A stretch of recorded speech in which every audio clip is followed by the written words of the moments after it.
There are births that bring hope, and then there are births that whisper of ruin.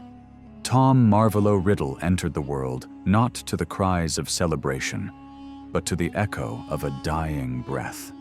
In a cold London orphanage in the winter of 1926, beneath the gray sky and the smell of disinfectant, destiny unfolded in silence. No father waiting, no mother left alive to hold him. Only the matron's trembling hands and the infant's first piercing cry, a sound that would one day send shivers across the wizarding world. Long before that cry, there was a house, a rotting manor at the edge of Little Hangleton, where generations of the Gaunt family lived in isolation and decay. Their bloodline was ancient, tracing back to Salazar Slytherin himself, but the centuries had turned pride into madness. In that crumbling home, Merope Gaunt grew up surrounded by hatred and cruelty. A witch stripped of confidence, broken under the tyranny of her father and brother. Her wand hand shook, her voice was small, yet within her chest burned a secret longing. To be loved, to be seen, to be free of the curse of her name. One day, through the grimy window of that house, she saw him, Tom Riddle, a handsome muggle who lived in the grand manor up the hill. To Merope, he was everything her world was not, refined, free, alive. She watched him ride past on horseback and felt something she had never known, hope.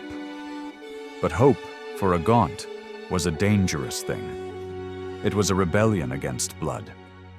When her father and brother were finally imprisoned for violence against muggles, Merope seized her first taste of freedom. Yet she did not choose wisdom or patience. She chose obsession. With trembling hands, she brewed a love potion, a few drops of enchantment, meant to turn affection where none existed. When Tom Riddle next passed by, his eyes softened, his heart turned, and he took her with him. What followed was not romance, but illusion. For months they lived as man and wife, traveling to London, their union a fragile spell stretched over deception. But no magic can bind love that isn't real. When Merope, desperate to be truly loved, stopped giving him the potion, the illusion shattered. Tom Riddle fled, abandoning her, pregnant, alone, and broken in a city that would never know her name. On the last day of her life, Merope stumbled into Wool's orphanage. She was pale, starving, and hollow-eyed, clutching her stomach as the storm raged outside. The matron, Mrs. Cole, asked her name, but Merope could barely whisper. When the baby was born, she named him Tom for his father, and Marvolo for her father, the two men whose choices had defined her misery. Then, with her final breath, she left the world, leaving her son behind to the indifference of strangers. The infant lay swaddled in thin cloth, his eyes dark and unblinking. Even as a child, he seemed to watch the world, not with innocence, but with quiet suspicion, as if some part of him already knew that life was not to be trusted. The orphanage workers spoke of how he never cried unless he wanted something, how other children avoided him, unsettled by his stare. Once, a boy was found hanging by his heels in the cupboard. Another time, a pet rabbit was discovered dead with no explanation. No one could prove it was Tom, but everyone felt it. There was something unnatural about the boy in the corner crib. Years later, the matron would recall his presence with unease. He was different, she'd whisper. Too calm, too quiet, like he knew more than he should, and perhaps he did. For in the blood that flowed through his veins, ancient power stirred, the legacy of Slytherin waiting to awaken. But power without love is hunger, and hunger without guidance becomes a void. Tom Riddle grew up believing he was ordinary, yet feeling that he was not. The world of magic was hidden from him, but its absence gnawed at his spirit. He could make things happen, terrible, inexplicable things, and he liked it. Control made him feel alive, When the other children mocked him, he smiled. They would pay for it later. And they did. At 11 years old, when Albus Dumbledore came to the orphanage to deliver his Hogwarts letter, he found a boy standing among broken toys and frightened children. "I can make them hurt," Tom said, his voice steady, his eyes curious. "I can make them do what I want." It wasn't a boast, it was a discovery. Power had found him, and he intended to keep it. In that moment, Dumbledore saw what others could not just potential, but peril. Behind Tom's polite composure was a mind already calculating, already testing the edges of morality. The young boy spoke of possessions that responded to his will, of controlling animals, of punishing cruelty with cruelty. He felt no remorse, only satisfaction. The seed had already been planted long before Dumbledore's arrival, back in that house where love had been replaced with lineage, where family meant dominance and affection meant weakness. Tom's world had begun in absence, a mother who died for love, a father who fled from it, and a childhood that learned to distrust it entirely. What others would call loneliness, he called freedom. What others called compassion, he called weakness. To survive, he would not love, he would rule. As he left the orphanage for the first time, trunk in hand, his reflection flickered in the dusty window. Behind him, Wool's orphanage stood still and gray, unaware that its most infamous child had just stepped into legend. The boy who would become Lord Voldemort wasn't born evil. He was born empty, and emptiness is the hungriest force in the world. From that hunger, history would burn.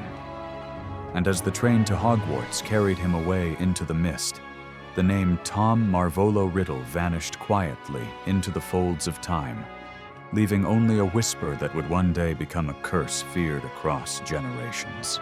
The story of the Dark Lord begins here. Not with conquest, not with power, but with a child who was never loved and who would never love again. Some destinies are written in blood long before they are written in history. For Tom Marvolo Riddle, that truth waited beneath the stone floors of Hogwarts, ancient, patient, and hungry. When he first stepped through the castle gates in the autumn of 1938, he saw not a school, but a kingdom. To the other students, Hogwarts was a place of learning, friendship, and wonder. To Tom, it was a stage upon which he would carve his legend.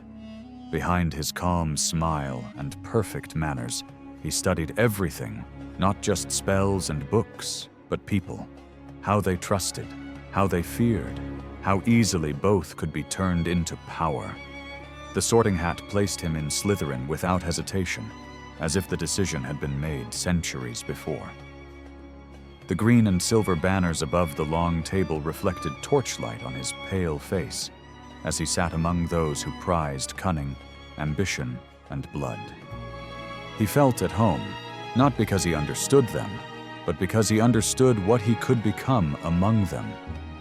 Slytherin House was built on legacy, and legacy was something Tom had always been denied.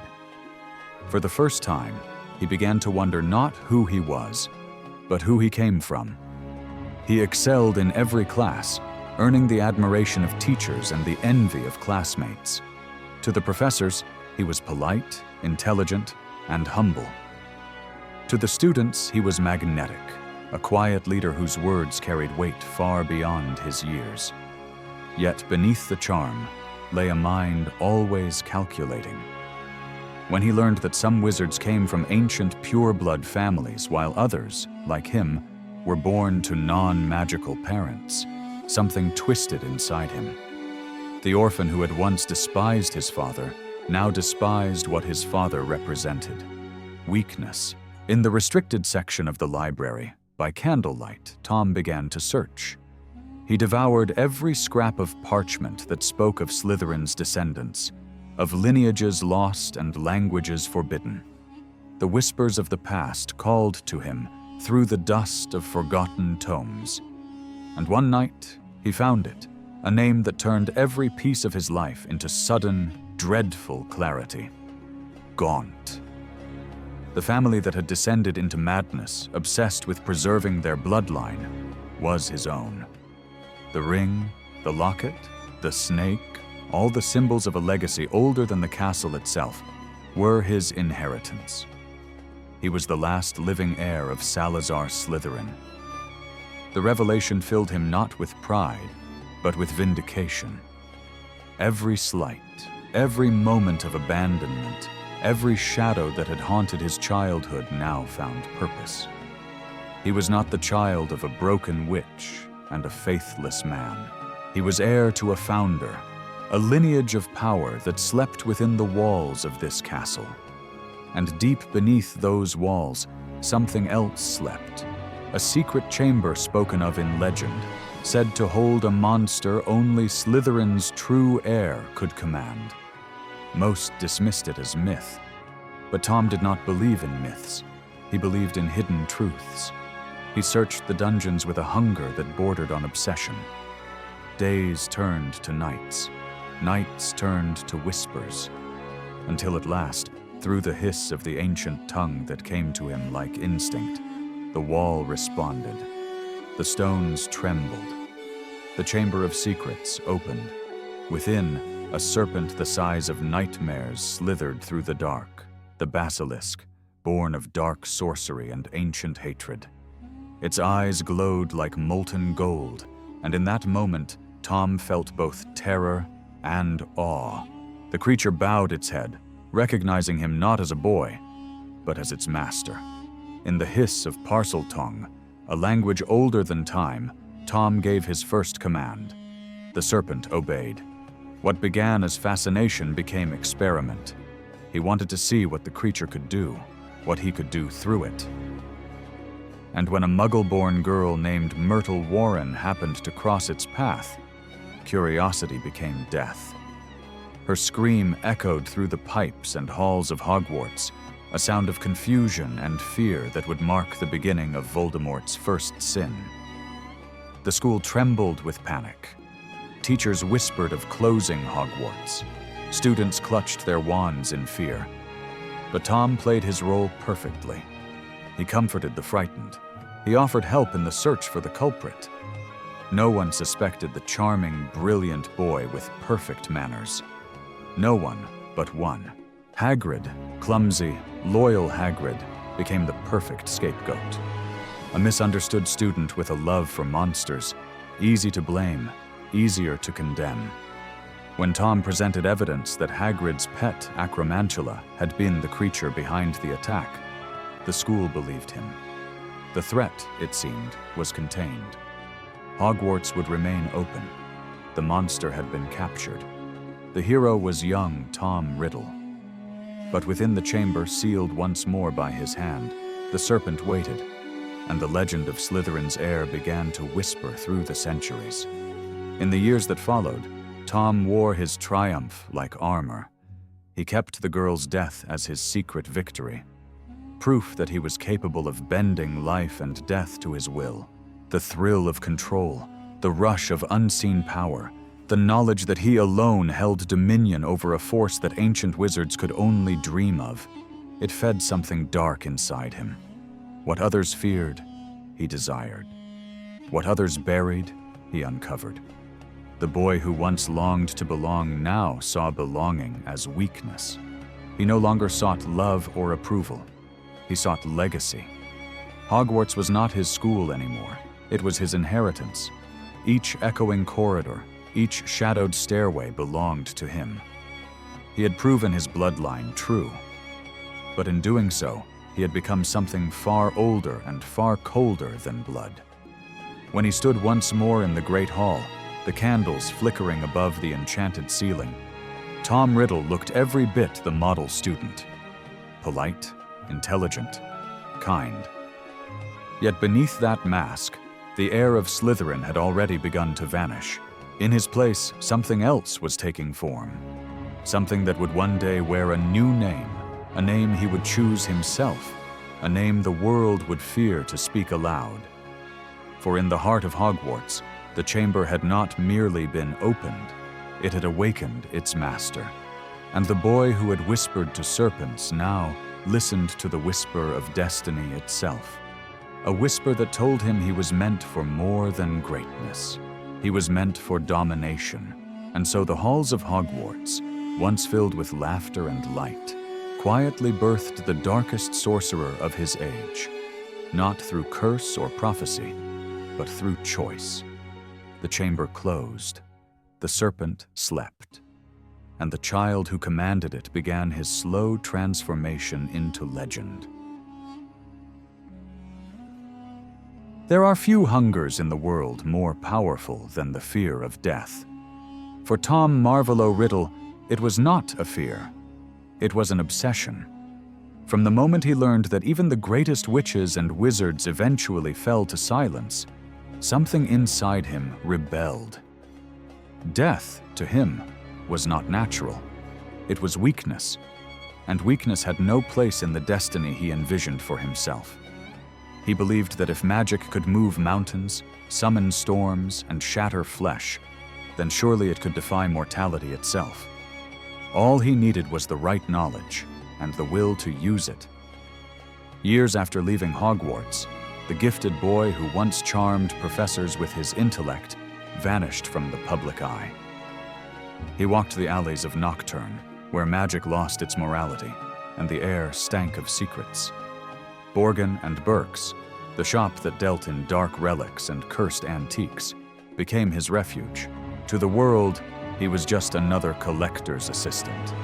But behind the mask of civility, Tom Riddle was dissecting the very nature of existence. Every object he touched whispered to him, fragments of history steeped in blood. The opal necklace that killed with a touch, the hand of glory that burned with forbidden fire. He didn't merely sell these items. He studied them, memorized their enchantments, and searched for patterns in their darkness. His charm and poise disarmed even the most suspicious clients. Witches and wizards left the shop unaware that their heirlooms and artifacts had become tools in a grander experiment. At night, when the candles dimmed and London slept, Riddle pored over old manuscripts, the diaries of necromancers, fragments of ancient runes, and scraps of magical theology so dangerous they had been erased from Hogwarts' curriculum centuries before. Among them, one word surfaced again and again, whispered like a curse: Horcrux. It was a word that should never have existed. To most, it was legend, a dark myth told to caution ambitious wizards. But Tom did not believe in caution. He believed in control. The Horcrux was the ultimate act of self-preservation, a vessel into which one could hide a piece of their soul, ensuring survival even if the body were destroyed. It was not a spell of defiance, it was a spell of division, a ritual that required not only mastery of magic, but the will to commit murder. For only through killing could the soul be torn. Riddle's fascination turned to fixation. He sought out anyone who might know more: scholars, collectors, former Death Eater's sympathizers who remembered fragments of forbidden lore. When they refused him, they disappeared. When they spoke, their words were never enough. Soon, only silence followed him, a silence filled with fear. One evening, beneath the flickering light of a single candle in the shop's cellar, he held the diary, a simple black book that would one day be his first Horcrux. Its blank pages shimmered faintly, as though aware of what they were destined to hold. To Riddle, this diary was more than parchment. It was proof that he could outlive history. Within it, he would store not just a fragment of his soul, but a fragment of himself, the brilliant, handsome boy who had once walked the halls of Hogwarts. It was his insurance against the decay of time. To create the Horcrux, Riddle needed an act of murder so deliberate that it would fracture his essence. The victim was a woman named Hepzibah Smith, an elderly collector whose wealth was matched only by her vanity. She adored Riddle, calling him charming, polite, and trustworthy. She showed him her most precious treasures: Helga Hufflepuff's cup and Salazar Slytherin's locket, heirlooms of founders long dead. Riddle's gaze lingered on them not with admiration, but possession. These relics were not hers. They were his by blood and destiny. Within days, Hepzibah was found lifeless, poisoned by her own elf. The cup and the locket were gone. Her memory was erased from history, and her possessions became instruments of eternity. In the dark, Riddle performed the ritual. The details of that night were lost to time, as if the world itself refused to remember. But somewhere between the first word and the final scream, the young man crossed a threshold no mortal was meant to cross. When it was over, he looked into a mirror and saw something different, not in his reflection, but behind it. His eyes were darker, hollowed, almost reptilian. His smile, once charming, now held something cold and distant. A piece of his humanity had been stripped away, burned as payment for the promise of immortality. He felt no regret, only triumph. But the triumph was short-lived. With every Horcrux he made, his soul weakened, his emotions dulled. Where once he felt ambition, now he felt only hunger. Where once there was pride, now there was possession. Each act of division left him emptier, yet convinced he was becoming greater. He did not see that immortality was not giving him more life. It was taking it from him. By the time Dumbledore next saw him, Tom Riddle's transformation was already complete in spirit. His face was still human, but his aura was not. He had returned to Hogwarts seeking employment, claiming a desire to teach, to guide the next generation. In truth, he wished to anchor his soul further to the castle, to tie himself forever to the place of his birth and power. When Dumbledore refused, seeing through his facade, Riddle's smile faltered for the first time. He left the office without anger, but inside him something snapped. If Hogwarts would not be his sanctuary, he would make the world his dominion. Over the following years, whispers began to spread through the underground. A new dark wizard was rising, one who could not be killed, one who could command the darkest of creatures, one who knew no mercy. The name Tom Riddle faded from conversation. In its place, another emerged, colder, sharper, chosen by the man who believed names held power. Lord Voldemort. And so the boy who once feared being forgotten had ensured that he never would be. But at a price. For in tearing his soul, he had not found life eternal, only an eternity of emptiness. Each Horcrux was a monument to his fear, each killing a prayer to his illusion of godhood. He had become the alchemist of souls, but in his pursuit to master death, Tom Riddle had already ceased to be among the living. The man who once sought immortality had become its ghost. There comes a moment in every age when evil no longer hides. It organizes. What began as whispers in the dark corners of Knockturn Alley soon became an echo that rolled across Britain, carried by fear, ambition, and desire. The boy named Tom Riddle had disappeared years before, but the man who returned was unrecognizable. His features were refined, yet strangely inhuman, his voice calm, yet commanding. Gone was the charm of a student or the civility of a shop clerk.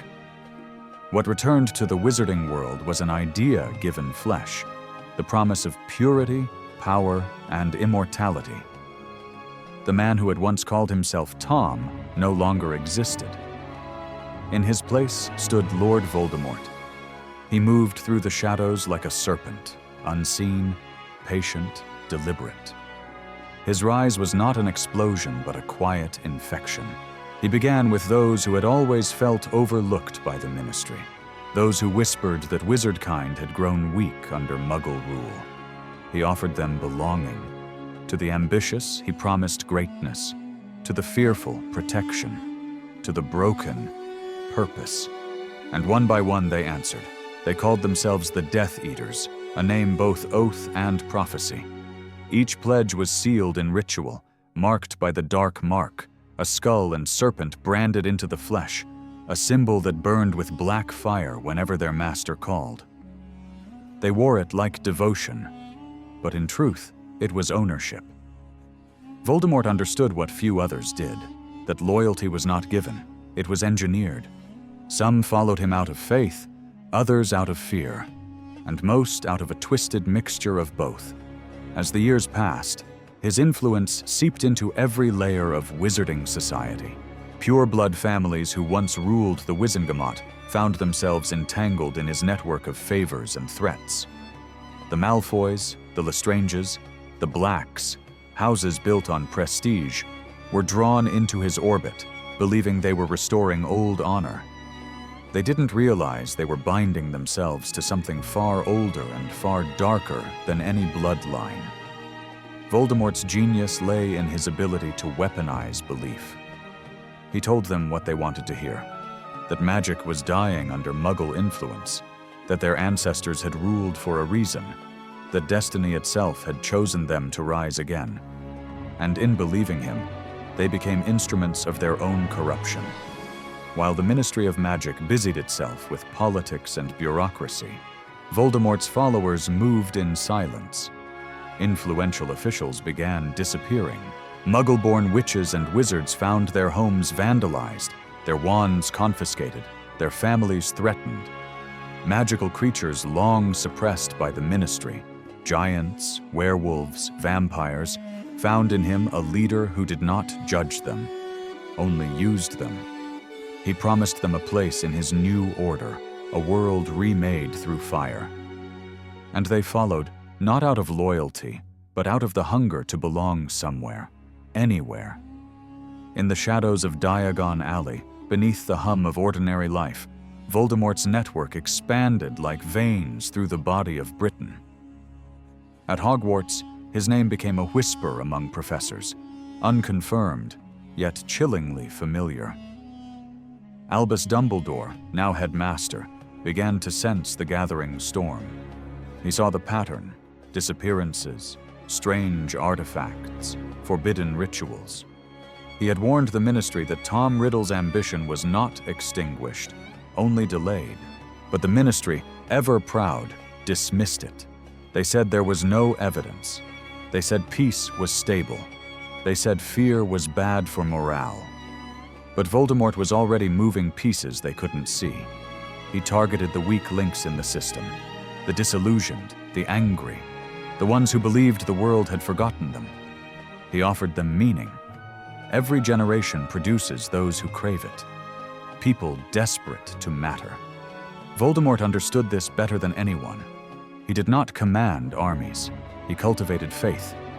And soon, his followers began to act without orders, driven by ideology rather than instruction.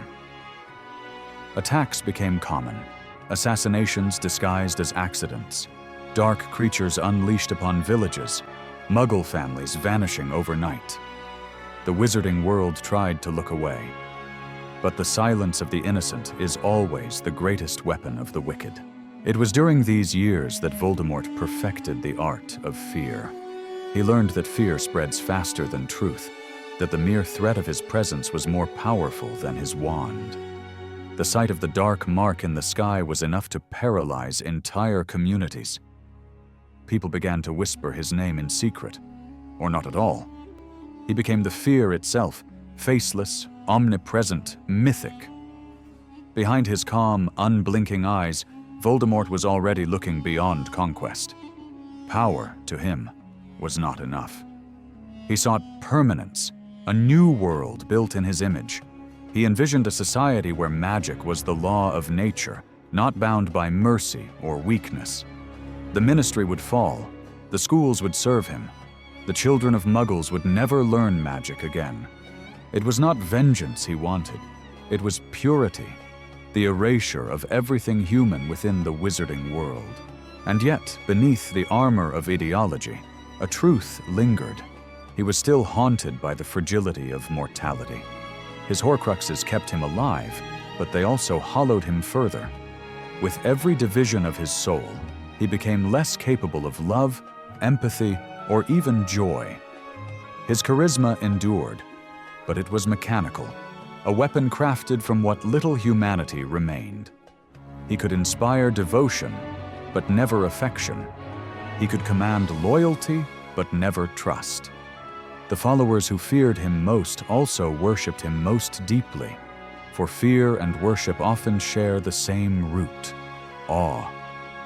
As his power spread, the world began to bend. The ministry turned inward, trusting lies over truth. The Daily Prophet printed stories of peace, even as families disappeared in the night. Ordinary wizards locked their doors earlier each evening, hoping darkness would pass them by, but darkness had already learned to walk among them. By the time the first generation of Death Eaters stood gathered before their master, cloaked, masked, and silent, Voldemort's transformation was complete. No longer merely a wizard, he had become a symbol. To his followers, he was a god. To his enemies, a ghost. And to himself, he was destiny incarnate. The boy who once feared death had now created a world that feared life. The halls of power still glimmered with chandeliers and laughter, but beneath them, the floorboards were rotting. The storm was no longer coming. It was already here, invisible yet unstoppable, waiting for the moment to strike. And as Lord Voldemort stood before his gathered faithful, the mark on their arms burned once more, summoning them not as men and women, but as instruments of the will of one who believed himself eternal. The darkness no longer hid. It had taken form. It had taken followers. It had taken a name. There are moments in history when destiny whispers, quiet enough for only one to hear, yet loud enough to change the world forever. It happened on a stormy night in 1980. Inside a shabby room above the Hog's Head Inn, where the smell of fire whiskey mixed with the weight of secrets. There, a young woman named Sybil Trelawney spoke words she did not understand, words that would echo through the fabric of time, binding the fates of two souls not yet grown. The one with the power to vanquish the Dark Lord approaches. And with that, the prophecy was born. It was meant to be forgotten, lost among the countless predictions of a woman more often dismissed than believed. But fate has a strange way of guiding its message into the wrong hands. In the shadows, a spy listened, a man whose divided loyalties would shape everything that followed. Severus Snape, a loyal servant of the Dark Lord, yet still chained to a love he could not bury, carried what he had heard to Voldemort himself. And when Voldemort learned of it, he saw not a warning, but an opportunity. The prophecy spoke of a child born as the 7th month dies, one who would have the power to defeat him. There were two such children, Neville Longbottom and Harry Potter. But Voldemort, as always, believed in choice, not chance. He saw reflections of himself in one, a half-blood child, born of a witch and a muggle man, marked by both worlds yet belonging to neither. In choosing Harry, Voldemort was not simply selecting an enemy. He was choosing his mirror. It was arrogance disguised as logic, control disguised as destiny. Voldemort believed that if he could destroy this child before he grew, the prophecy would die with him. It never occurred to him that by acting upon it, he would make it real. The serpent of fate had turned inward, devouring its own tail. In the months that followed, the wizarding world existed in dread. The first wizarding war raged across Britain, leaving trails of death in its wake. The dark mark burned in the sky over shattered homes, and the ministry's denials grew thinner by the day. No one was safe. Families vanished. Names disappeared from the registry. Hope had become an act of rebellion. But among the chaos, there were whispers, a secret order, the last line of defense against the darkness. The Order of the Phoenix, led by Albus Dumbledore, was fighting a war they could not afford to lose. Among its members were two young parents, James and Lily Potter, barely past their 20s, yet already marked by the burden of destiny. They had defied Voldemort 3 times before, surviving each encounter through courage, luck, and love. But fate had singled them out. The prophecy's shadow reached their home, and Dumbledore urged them to hide. They went into seclusion under the Fidelius charm, entrusting their lives to a friend they believed unbreakable, Peter Pettigrew. In Godric's Hollow, on the night of October 31st, the world held its breath. A single betrayal shattered the illusion of safety.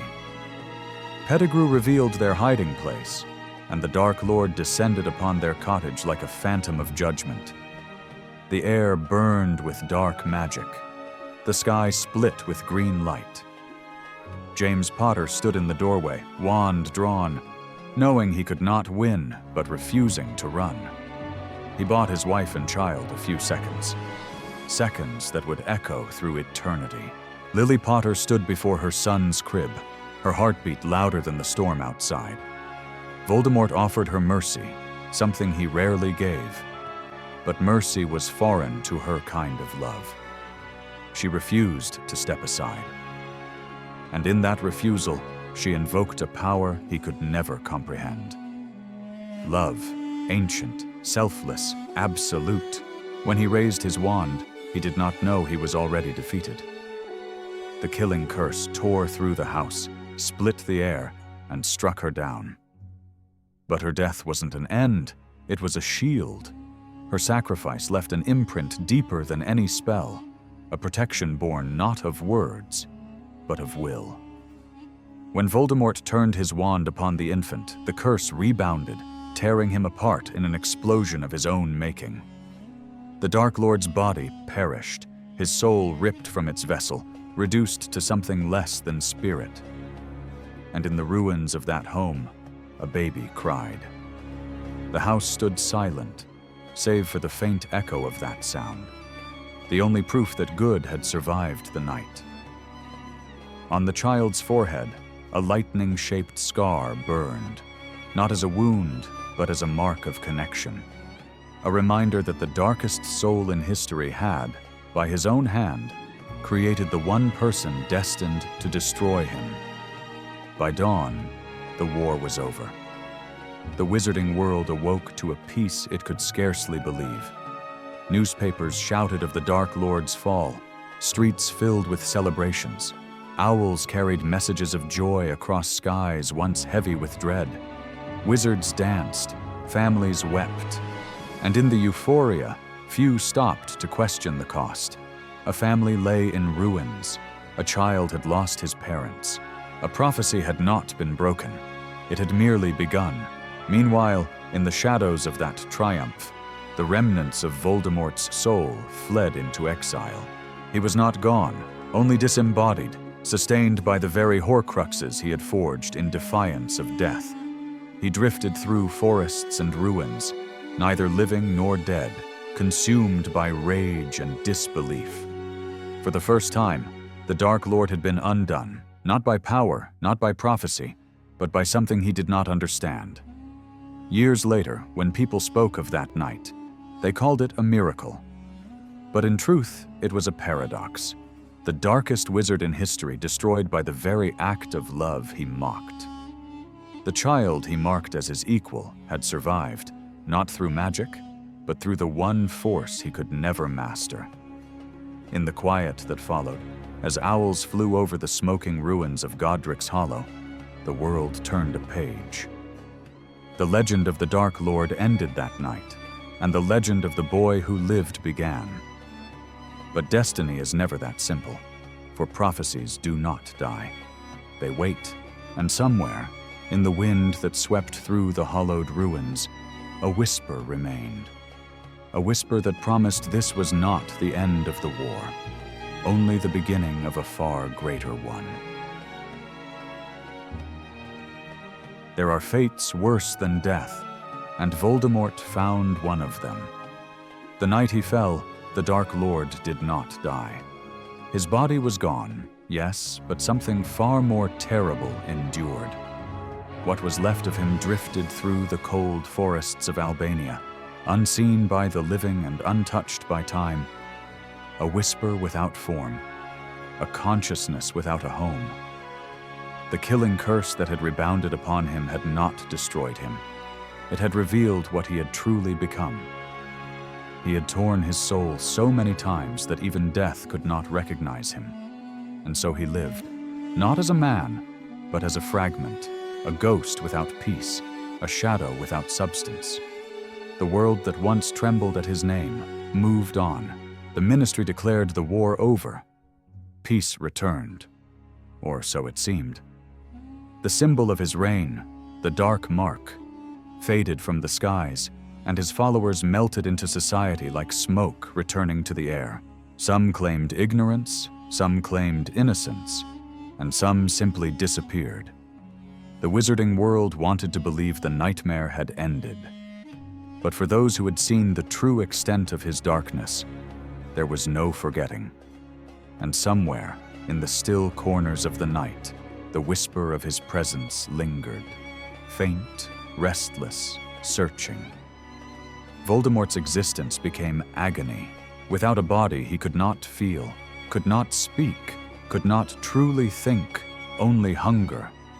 His essence clung to life through the dark magic of his Horcruxes, those cursed anchors scattered across the world. They tethered him, bound him, refused to let him die. Each one pulsed faintly with his essence, like black stars in a night sky, fragments of a soul too broken to be whole again. He was alive, and yet he wasn't. That was his triumph and his punishment. He drifted through the ruins of forgotten castles and the deep woods of Eastern Europe, feeding on the blood of small animals, possessing the weak and the dying to keep a semblance of existence. In his parasitic form, he slipped into the minds of snakes, their cold instincts the only comfort to his hollow consciousness. The creatures obeyed him, not through fear, but through kinship.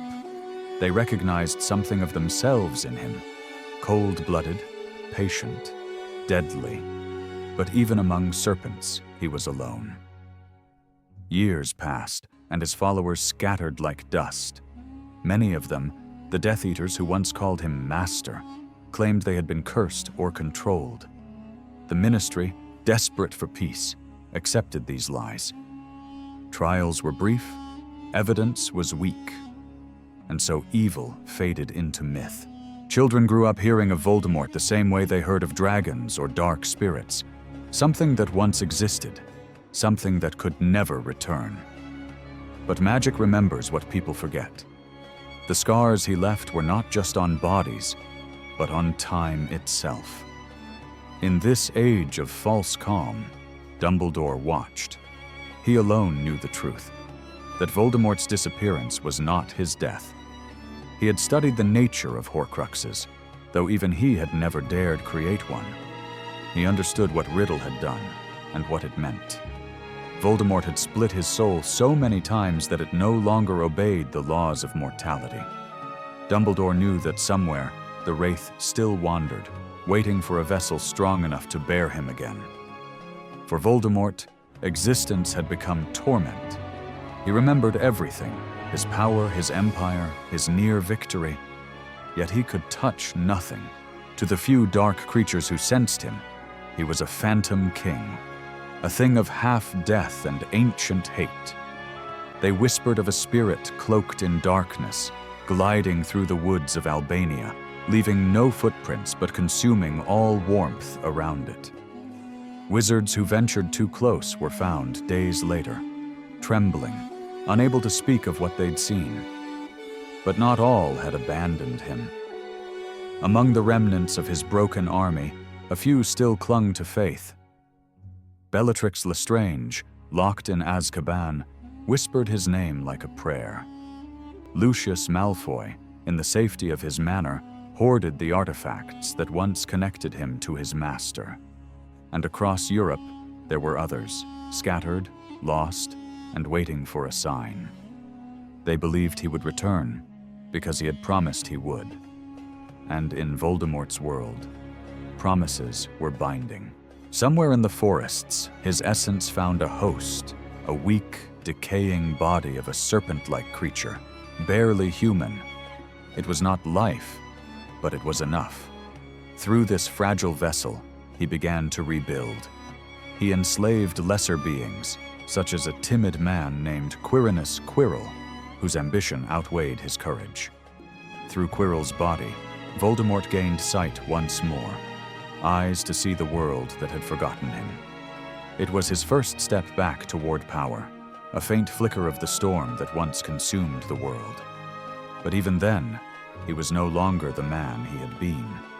His Horcruxes had corrupted him beyond recovery.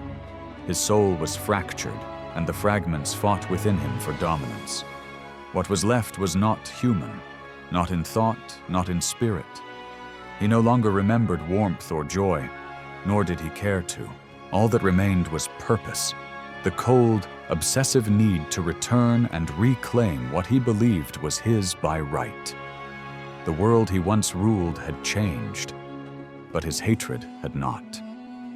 It had deepened, crystallized into something purer, more dangerous. He no longer sought to build a world for the purebloods. He sought only to unmake the one that had defied him. His immortality had not freed him. It had imprisoned him. And in that prison, his madness grew. For years, he lingered in that state, neither dead nor alive, neither man nor ghost. His existence became a curse upon the earth itself, an echo of a will too strong to vanish. He haunted the edges of civilization, unseen but always near, a reminder that evil never truly dies. It waits.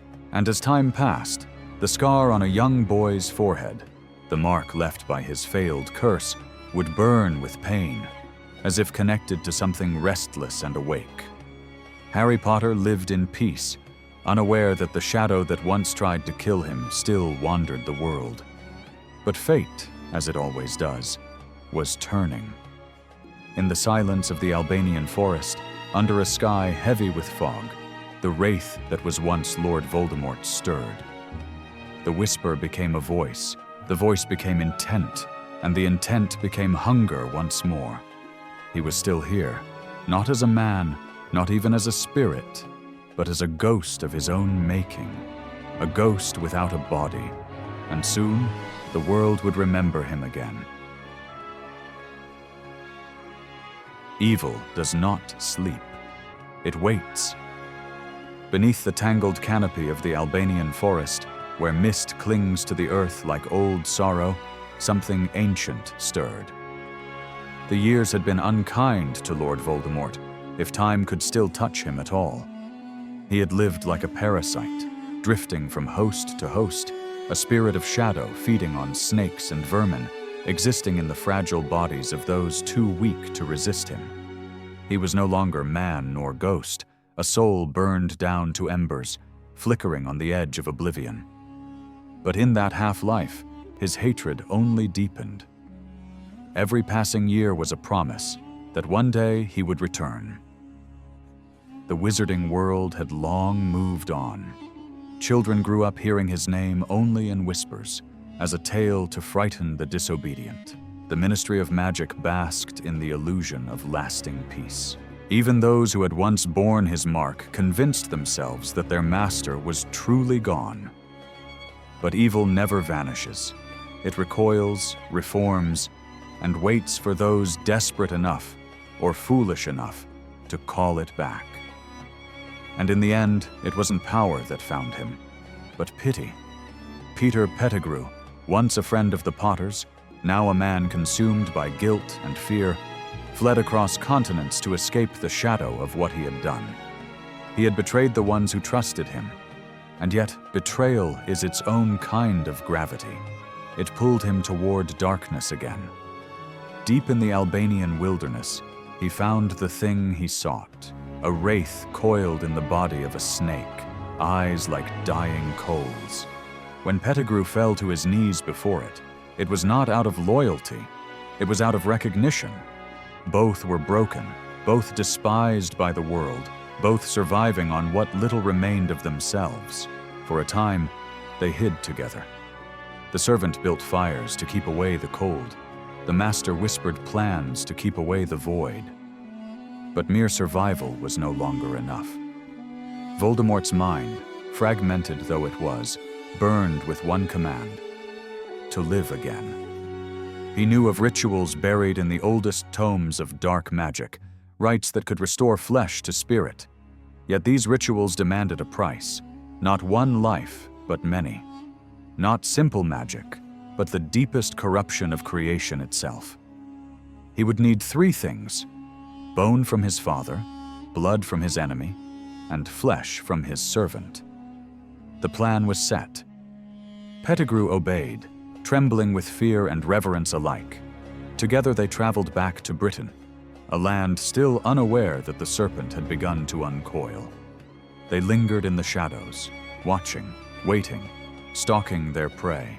The chosen target was the boy, Harry Potter, the one who had defied death and by doing so, bound his life to Voldemort's in ways neither could escape.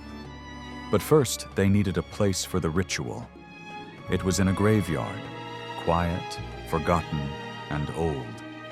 The resting place of Tom Riddle Sr., the father Voldemort had murdered long ago. There, beneath a sky without stars, the pieces fell into place. The cauldron stood in the center, black and bottomless, filled with a potion that shimmered like liquid shadow. The ground itself seemed to hold its breath.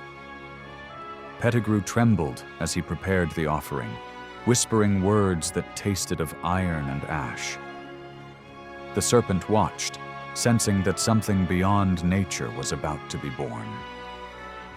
The ritual began. Bone of the father, unknowingly given. Flesh of the servant, willingly sacrificed. Blood of the enemy, forcibly taken. Each word struck the night like thunder. Pettigrew's scream pierced the darkness as the knife took his hand, his flesh dissolving into the boiling cauldron. The air thickened with magic older than language, the kind that bends the laws of life and death until they are indistinguishable. Then came the blood. From Harry Potter, captured, bound, and unaware that he was standing at the edge of destiny once more. His blood dripped into the potion, and the world seemed to shudder. For a heartbeat, there was silence. And then, from the cauldron, something began to rise. It was not birth. It was return. Pale flesh reformed where there had been none.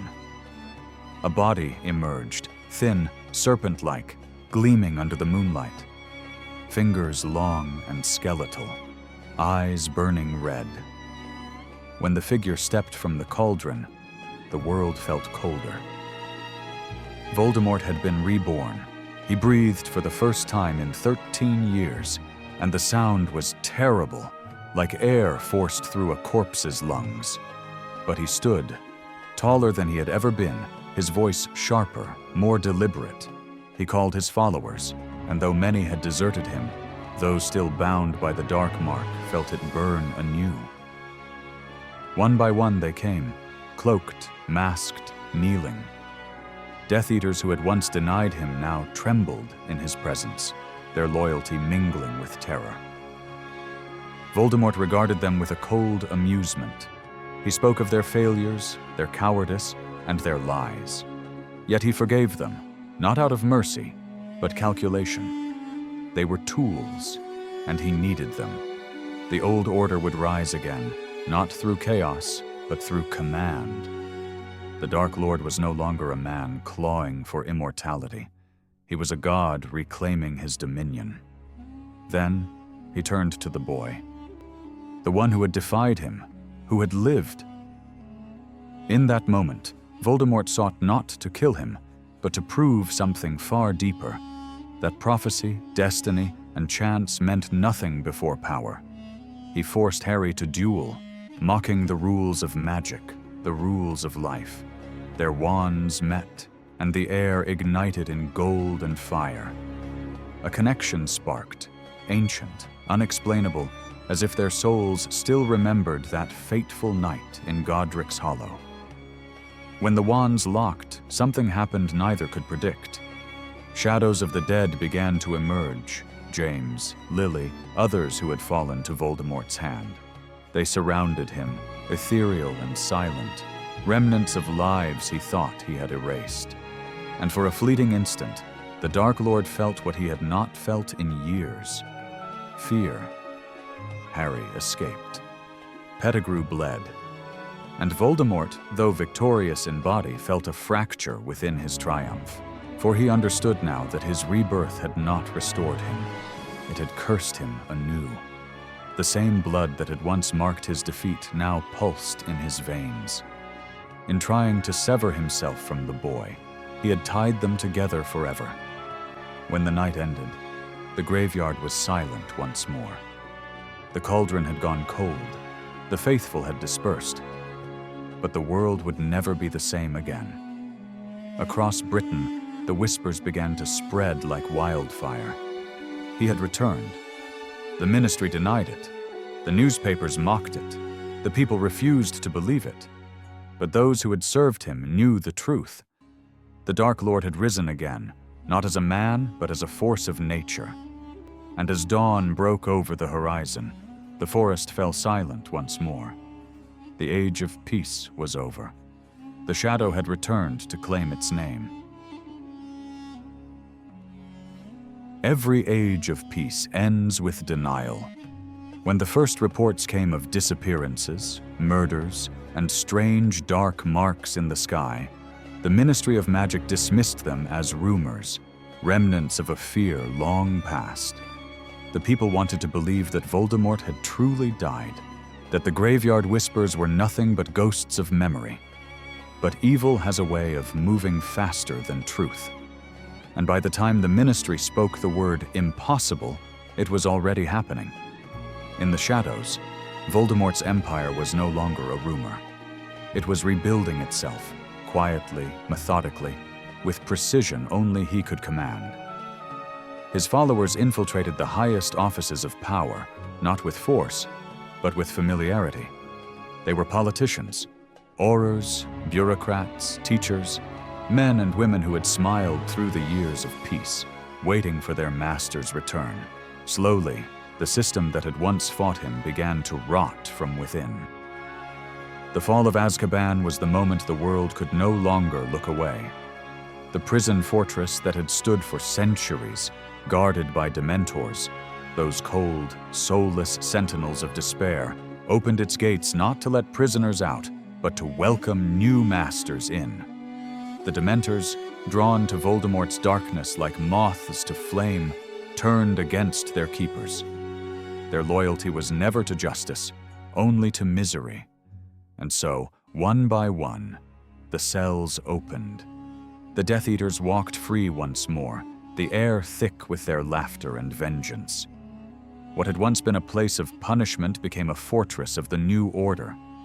From that moment, fear became law. The Ministry fell without a war, only whispers, assassinations, and disappearances. Cornelius Fudge was replaced, and the Ministry became the puppet of a power it refused to acknowledge. Muggleborns were hunted, accused of stealing magic, and trials were held not to find guilt, but to display cruelty. Even the Daily Prophet turned its quill to propaganda, praising new leadership while printing lists of the missing. The world had not descended into chaos. It had chosen obedience. But there were those who refused to bow. In secret safe houses and candle-lit rooms, the Order of the Phoenix gathered once more. Albus Dumbledore, old but unbroken, led them with quiet determination. Around him stood familiar faces: Sirius Black, Remus Lupin, Nymphadora Tonks, Mad-Eye Moody, and a generation of new fighters who had grown up hearing the legends of the First War. They were fewer, but their hope was stronger than fear. And to them, Dumbledore's words carried the same power as spells. The time will come when we must choose between what is easy and what is right. That time had come. Meanwhile, Hogwarts, the castle that had stood as a sanctuary for centuries, became both shield and target. Within its ancient walls, Dumbledore watched the world unravel, knowing that the final battle would begin and end there. The school, once filled with laughter and lessons, grew heavy with tension. Rumors spread among students of attacks, of secret meetings, of a dark weapon hidden within the school itself. Even among the teachers, loyalties blurred. Severus Snape walked the thin line between savior and betrayer, his every step watched, his every word measured. None could tell where his allegiance truly lay, not even those who trusted him most. Voldemort, in his new reign, sought not only dominance but control of history itself. He rewrote the story of magic, twisting bloodlines, erasing truths, and weaponizing heritage. To him, purity was not belief, but architecture, the structure upon which power must stand. He turned family names into tools and children into soldiers. The Death Eater's creed of superiority seeped into the veins of society like poison, and soon, even the innocent began to echo it. The war did not erupt all at once. It unfolded in silence, in the spaces between headlines and midnight raids. Families disappeared, ministries collapsed, the wizarding world fractured, not between good and evil, but between courage and silence. Through it all, Dumbledore moved like a man racing against his own mortality. He knew his time was running out. The curse that ate away at his hand was more than a wound. It was a countdown. But before death could claim him, he had one final task: to prepare Harry Potter. For Dumbledore understood what few others did, that this war was not about armies or power, but about souls. Voldemort's immortality was a wound upon the world itself, and it could only be healed by one who understood what life truly meant. So, while Voldemort gathered his forces, Harry gathered his purpose. Guided by fragments of truth and haunted by loss, he learned that victory would not come through strength, but through understanding, through the discovery of Horcruxes, the scattered pieces of a broken soul. Each one destroyed was not just a triumph of magic, but an act of mercy for what Voldemort had once been.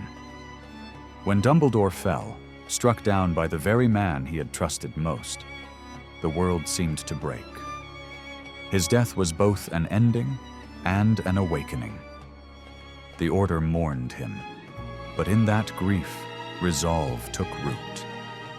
The castle that had once felt safe now stood on the edge of war, its fate tied to a boy still too young to bear the weight of prophecy. As Voldemort seized full control of the Ministry, the final phase of his war began. Hogwarts, once the cradle of his ambition, would now become his battlefield. Under the rule of the Carrows and the watchful eye of Snape, the school turned dark. Classrooms became prisons, lessons became indoctrination, and rebellion brewed in the hearts of students who refused to forget what it meant to be free. And in the forbidden corridors of the castle, a secret resistance was born. Dumbledore's army, a flicker of light in an ever-darkening world. They trained in silence, defied in secret, and fought not for victory, but for dignity. For every spell they learned was not just magic, it was remembrance, a promise that the light would return. Beyond the walls, Voldemort's power seemed absolute. He controlled the government, the press, the people. Yet for all his conquests, he could not control what lived in the hearts of those who still spoke Dumbledore's name with reverence. Because darkness can command obedience, but it can never command love. As the world bent under his rule, Hogwarts remained the beating heart of resistance.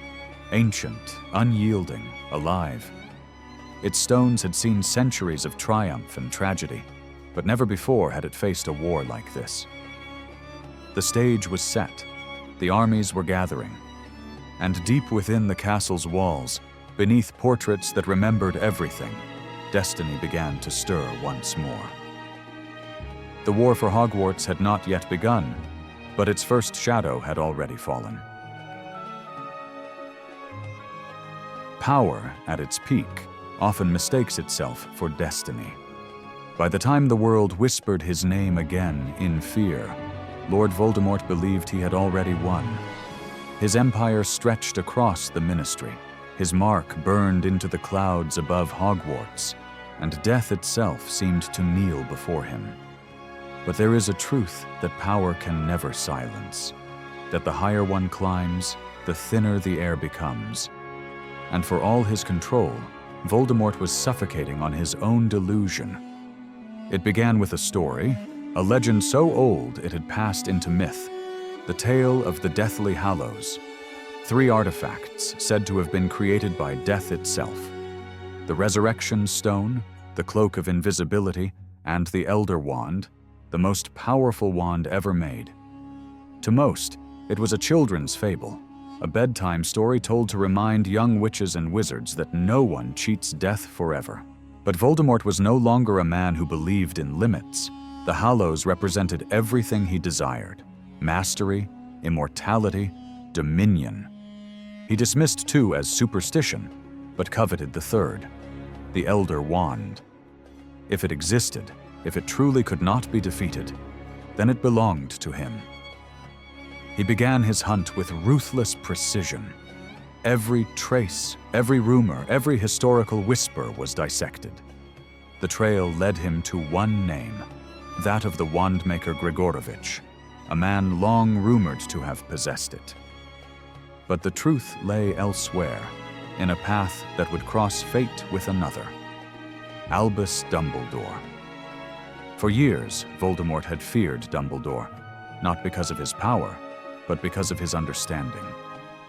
Dumbledore saw what Voldemort never could. That power without wisdom is a curse. But even the wisest are not immune to fate.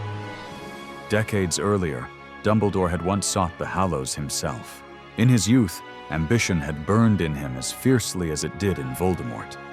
He had dreamed of a world where wizards ruled for the greater good.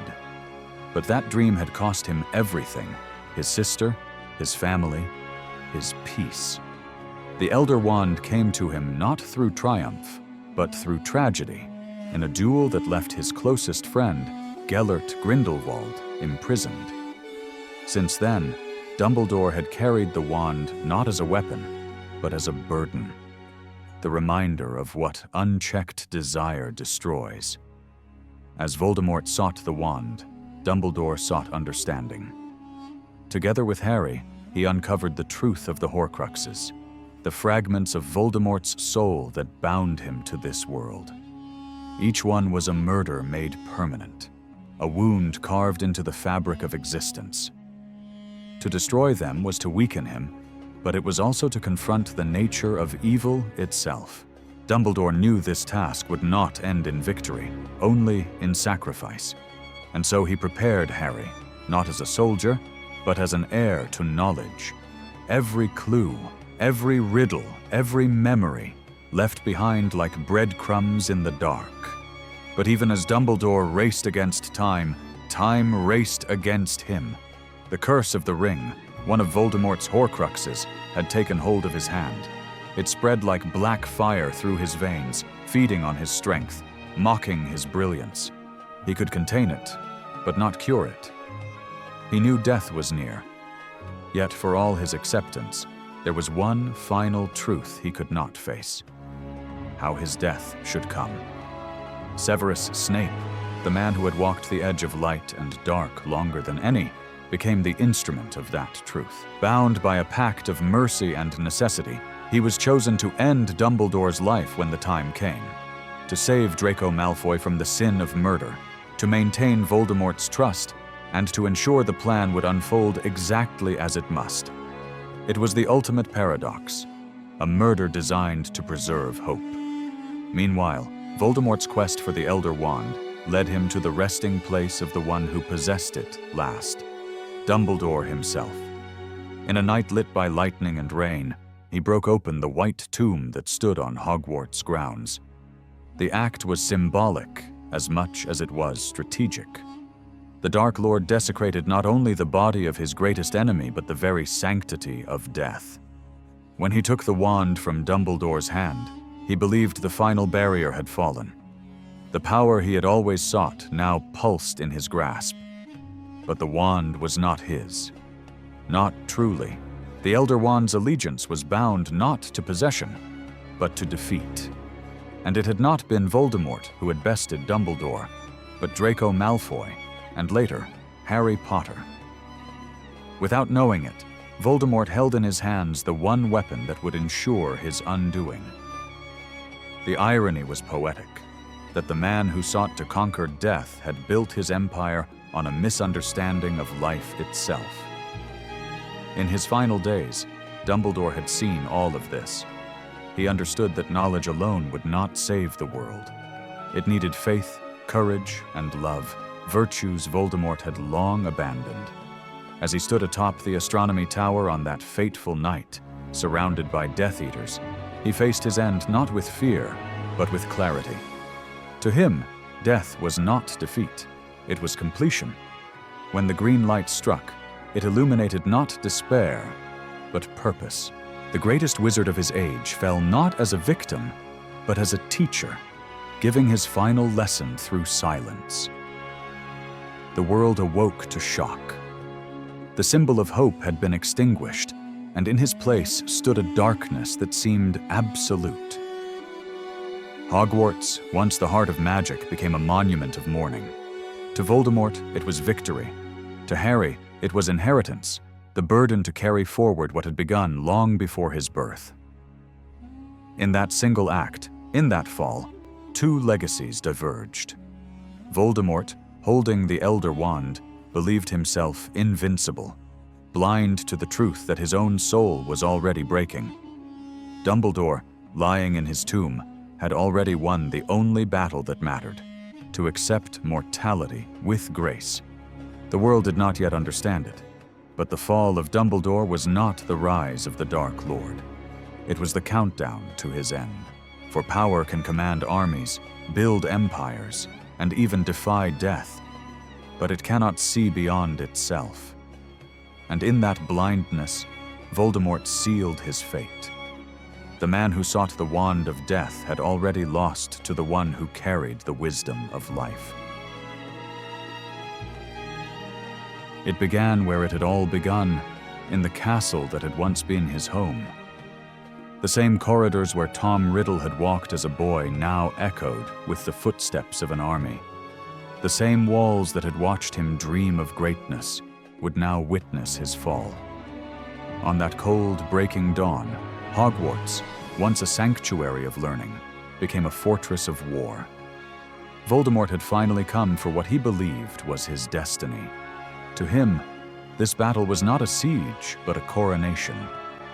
The Elder Wand rested in his pale hand, the power of centuries pulsing through his veins. Behind him marched giants, werewolves, and Death Eaters, the broken and the fanatical, drawn together by fear and the promise of a new order. Before him stood the remnants of hope, students, teachers, and a scattered rebellion bound by nothing more than love and the refusal to kneel. As the first spells split the night, the sky above the castle blazed with fire. Walls trembled, statues awoke. From the very stones of Hogwarts, ancient guardians rose to defend it, summoned by Professor McGonagall's desperate magic. The suits of armor that once lined the corridors marched as soldiers of stone and steel, their hollow chests echoing the cries of those they fought beside. In that moment, Hogwarts itself became alive, the spirit of the school fighting for the souls it had raised. Inside the castle, the Order of the Phoenix had returned. Lupin and Tonks fought side by side, their wands moving in sync like the beating of one heart. Kingsley Shacklebolt's voice thundered across the halls, rallying those who stood on the brink of surrender. Even the ghosts watched, silent witnesses to a war that had been written in prophecy long before any of them were born. And through the chaos, one figure moved unseen: Harry Potter, the boy who had become legend. He was not a soldier seeking glory, but a pilgrim walking toward destiny. As his friends fought above, he descended into the dark heart of Hogwarts, where the truth waited for him. There, in the Chamber of Secrets, the Horcruxes met their end. Fragments of a soul destroyed by the courage of those who refused to die in fear. The diadem, the cup, the snake, each one shattered under fire and fang, piece by piece undoing the magic that had made Voldemort immortal. Yet even as his Horcruxes fell, the Dark Lord could not understand the storm gathering around him. He felt his defenses weakening, his spells faltering, his connection to the Elder Wand shifting. But arrogance blinds even the greatest of minds. To Voldemort, this was not defeat, only resistance. He mistook the world's unraveling for his own ascension. The courtyard became a crucible. Flames painted the sky crimson, and the air reeked of ash and blood. Giants tore down towers, and centaurs emerged from the forest, arrows like meteors streaking through the dawn. House elves, led by the brave and trembling Dobby's memory, rose with kitchen knives and boundless fury. Every creature that had ever found shelter in Hogwarts fought that night, not for vengeance, but for freedom. In the Great Hall, the wounded lay beside the fallen. Fred Weasley's laughter, which had once filled those walls, was silenced. Lupin and Tonks, who had found love in a world that hated it, lay side by side in eternal rest. Every victory carried a cost, and every spell a consequence. But still they fought. Because some wars are not won by surviving. They are won by refusing to surrender. And then, as if time itself held its breath, the noise stopped. A voice cut through the silence, cold and inhuman, echoing from the Forbidden Forest. It called not to their courage, but to their despair. Voldemort demanded Harry Potter's surrender. One life for all others. One death to end the war. And in the stillness that followed, Harry made his choice. He walked alone into the forest, the weight of prophecy heavy on his shoulders. There, beneath the ancient trees, he met the man who had haunted his every dream. Voldemort stood surrounded by his followers, the Elder Wand gleaming in his hand. Yet in that moment, Harry did not see a god. He saw a ghost. A hollow thing held together by fear. He realized then what Dumbledore had always known, that the greatest power was not in mastery, but in mercy. When the curse struck him, Harry did not resist. The green light engulfed him, and the world went dark. For a time, it seemed over. The Dark Lord returned to the castle carrying what he believed was victory, the body of his enemy. He proclaimed himself the master of life and death, the conqueror of Hogwarts. But the castle did not kneel. Its survivors stood again, bloodied but unbroken. Neville Longbottom, trembling yet resolute, drew the sword of Gryffindor from the sorting hat, a weapon born only in moments of true bravery, and struck down Nagini, the final Horcrux. In that instant, Voldemort's immortality ended. His soul, once splintered across the earth, was whole again, and mortal. Harry rose. The duel that followed was not a battle of magic, but of truth. The Great Hall fell silent as two destinies collided. The boy who lived, and the man who could not die. Voldemort's every spell met its equal. The Elder Wand, loyal not to its wielder but to its master, refused him. In the instant the killing curse left his lips, it turned against him. A flash of green, a final cry, and then nothing. When the dust settled, Voldemort's body lay on the stone floor, small, fragile, almost human. For all his grandeur, he had died as he was born, alone. As dawn crept through the shattered windows of Hogwarts, the war ended not with triumph, but with silence. The survivors gathered in the Great Hall, surrounded by ghosts of the fallen and the echoes of all they had lost. There were no cheers, no victory songs, only the quiet understanding that the world had changed forever. The castle that had once been a school now stood as a monument to courage, to sacrifice, and to the enduring belief that love is stronger than death. For in the end, the Battle of Hogwarts was not the story of a Dark Lord's fall. It was the story of humanity's refusal to let darkness define it. And as the sun rose over the ruins, it carried with it the simplest truth, that even in a world scarred by war, light always finds its way home. Some deaths echo like thunder. Others, like Voldemort's, end in silence. The man who had once split his soul to escape mortality found himself facing it at last. Not as a ruler, not as a god, but as the frail, broken thing he had always been. When the dust of battle settled inside the Great Hall of Hogwarts, it was not victory that filled the air, but truth. The truth that no spell, no army, no mastery of magic could save a man from the one thing he refused to accept: that death comes for all. For years, Voldemort had shaped himself into the image of power, a being untouchable, beyond human frailty. He had destroyed compassion, traded love for control, and cut away his own soul piece by piece until nothing remained that could die with dignity. And yet, the end came not with defiance, but with disbelief. As he faced Harry Potter, the boy he had hunted from the cradle, he still believed in his invincibility. He believed the Elder Wand, the fabled weapon of death itself, would obey him. He believed the prophecy had been conquered, the boy's destiny erased. But Voldemort had never understood destiny. He had always mistaken it for control. The Great Hall, once a sanctuary of learning, had become a cathedral of reckoning.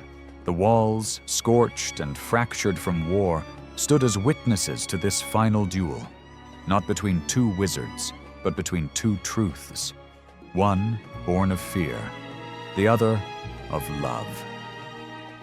Around them, the survivors of the night watched in silence, their faces pale with exhaustion and hope.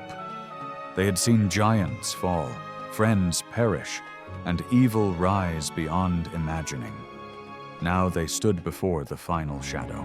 Voldemort's wand, the Elder Wand, gleamed in his pale fingers, but its allegiance had long since shifted. It was not his to command. The wand belonged to the one who had earned its loyalty not through murder or domination, but through mercy. When Harry faced him, he did not strike in hatred. He spoke calmly, almost sorrowfully, not to mock, but to reveal. He told Voldemort the truth, that Snape was never his servant, that Draco Malfoy had disarmed Dumbledore before his death, and that the Elder Wand now answered not to the Dark Lord, but to Harry himself. It was a truth Voldemort could not comprehend. His mind, forged in arrogance, could not conceive of power earned through humility. He raised his wand, fueled not by strategy but by fury, and cast the curse that had defined his existence. Avada Kedavra. In that same heartbeat, Harry raised his own wand, uttering a spell Voldemort would never understand. Expelliarmus. Two lights collided, one of death, one of life. The sound was not thunder, but release. The green light rebounded, a mirror to the night long ago when it had first turned against him. The Elder Wand, faithful to its true master, refused to kill the one it served. The curse struck its caster, and in an instant, the man who had split his soul 7 times was undone by his own hand. There was no scream, no explosion, only stillness. Voldemort fell backwards, his body crumpling to the ground like a marionette whose strings had been cut. The hall remained silent for a moment too long, as if even the air was unsure whether to believe what it had seen. Then, slowly, people began to understand. The Dark Lord was gone. His body lay twisted, almost pitiful, stripped of grandeur. There was no trace of the monster who had once terrified nations. What remained was only a man, frail, empty, mortal. The face that had once been human had been eroded by his own magic, stretched thin by years of defiance against nature. He had tried to make himself deathless, and instead had made himself less than alive. Around him, the survivors watched, not with celebration, but with weary awe. It was not triumph that filled the room. It was release. Some wept for the fallen. Some simply stood, too exhausted to feel anything at all. Even in death, Voldemort had left no beauty, no redemption. His fall was not a cleansing act of justice, but the end of a sickness that had spread through the world. Harry stood still, his wand lowered. He did not gloat, did not speak. For him, this was not victory. It was closure. The boy who had once been marked by Voldemort's curse understood, more deeply than anyone, what that death meant. Voldemort had spent his life trying to conquer death, but in doing so, he had become its servant. Every spell, every Horcrux, every murder had not defied mortality, but deepened it. The more he tried to escape death, the more his existence became defined by it. And now, finally, death had come to reclaim what it was owed. As dawn broke over the castle, its light fell across Voldemort's body. The man who had lived without love, without soul, without understanding, was illuminated one last time by the warmth he had always despised. Around him, the castle breathed again, as though the walls themselves exhaled after holding their breath for too long. In that morning light, there were no heroes, no gods, no monsters, only people, broken, grieving, human. And that was the lesson Voldemort had never learned, that mortality is not a curse to be conquered, but the thread that gives meaning to life itself. To die is to end. To love, even knowing that end will come, is to live. So when his body was carried away, there was no triumph in the act, only silence, the silence of understanding. Voldemort's death was not the end of darkness in the world, nor was it the beginning of everlasting peace. But it was a moment of truth, the collapse of a myth, the death of a delusion. The man who had feared death more than anything had finally met it, unknowing, unaccepting, undone by the very forces he had sought to master. In the end, there was no grandeur, no prophecy fulfilled by thunder, only a whisper, the whisper of inevitability. And in that whisper, the world was free. There are stories that end in victory, and there are stories that end in silence. The tale of Tom Marvolo Riddle, the boy who became Lord Voldemort, ends not with triumph, but with emptiness. When the last curse faded and the echoes of war fell quiet, the world was left not to mourn him, but to understand him.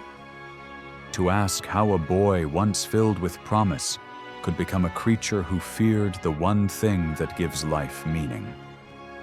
In the dawn that followed the Battle of Hogwarts, the castle stood scarred yet unbroken. Smoke curled from shattered towers, and the first light of morning fell across the great hall where Voldemort's body lay. The man who had once brought nations to their knees was small now, pale, fragile, human. His death was not a spectacle, not a grand fall worthy of legend. It was quiet, pitiful even. The end of a life spent running from what he could never escape. For the survivors, the air felt heavier than victory. They buried their dead, mended the walls, and tried to remember how to live without fear. But even in peace, Voldemort's shadow lingered, not as a threat, but as a lesson. His war had not only scarred the wizarding world, it had forced it to look inward. What kind of world creates a boy who cannot love? What kind of pain drives someone to carve pieces of their soul away, believing that immortality could replace affection? Tom Riddle had once been a child of loneliness, an orphan who learned early that power could replace kindness. Every triumph at Hogwarts, every secret mastered, every life taken, all were attempts to fill an absence he could not name. Love, to him, was weakness. Compassion, a flaw. He believed that to be invincible, he had to feel nothing. But emptiness is not strength. It is hunger, and the more he tried to feed it, the more it consumed him. History would remember his brilliance. Few could rival his intellect, his mastery of magic, his ability to bend the impossible to his will. Yet even genius, unanchored by empathy, becomes a form of madness. Voldemort's pursuit of immortality was never about conquering death. It was about denying humanity. He wanted eternity without connection, existence without vulnerability. In the end, he achieved exactly that. He became a name without meaning, a shadow without warmth, a man remembered for everything except life itself. For those who fought him, the lesson was clear. Power without love corrodes the soul. It twists ambition into tyranny, intellect into cruelty, and fear into destiny. Voldemort's war was not merely against others, it was against the very essence of what makes humanity endure. He could command armies, but never loyalty. He could break bodies, but never hearts. And in the end, that was why he lost. Harry Potter, the boy he had marked as his equal, understood this better than anyone. He had faced death willingly, not to escape it, but to protect those he loved. His victory was not in the spell that ended Voldemort's life, but in the act of surrender that preserved his own soul. Through him, the wizarding world remembered the oldest magic, not the kind found in wands or words, but in sacrifice, friendship, and love. The very forces Voldemort had dismissed as weakness proved to be the only powers stronger than death. As years passed, Voldemort's story became legend. Children grew up hearing his name not with fear, but with curiosity. Books reduced his terror to history. His portrait was never hung, his legacy never honored. Time eroded the terror of his face, leaving behind only the shape of a cautionary tale. Yet his mark on history remained, not in monuments or memory, but in the quiet awareness that darkness begins not with power, but with indifference. The Ministry rebuilt, the houses of Hogwarts reopened, and the world moved on. But those who had seen the war knew that peace was fragile. Evil, after all, does not vanish. It waits, not in the form of Dark Lords, but in the choices of ordinary people. Every generation faces its own temptations, to choose control over compassion, dominance over dignity, fear over faith. Voldemort was not born a monster. He was made by neglect, by arrogance, by the belief that love was a luxury. That belief died with him. Years later, when the survivors spoke of those days, they did not speak of curses or battles. They spoke of moments, small acts of kindness that had endured when everything else had fallen apart. Molly Weasley shielding her children, Neville Longbottom standing against terror, Severus Snape dying for a love he could never declare. Each act, however small, stood as proof that love had survived even the darkest storm. In the end, that was what defeated Voldemort. Not the wand, not the prophecy, not fate. It was love, the one magic he could neither understand nor destroy. The one force that remained when all else had crumbled. And so the tale of Tom Riddle faded into history, not as the story of a Dark Lord, but as the story of absence, of what happens when a soul forgets to feel. He had chased eternity and found nothing. He had ruled the world and lost himself. And as the centuries pass, his name endures only as a warning whispered to those who hunger for power without purpose. The man who split his soul to live forever is gone. But the lesson he left behind is immortal. Love is the magic that cannot die. And it is the one thing, the only thing, that could have saved him.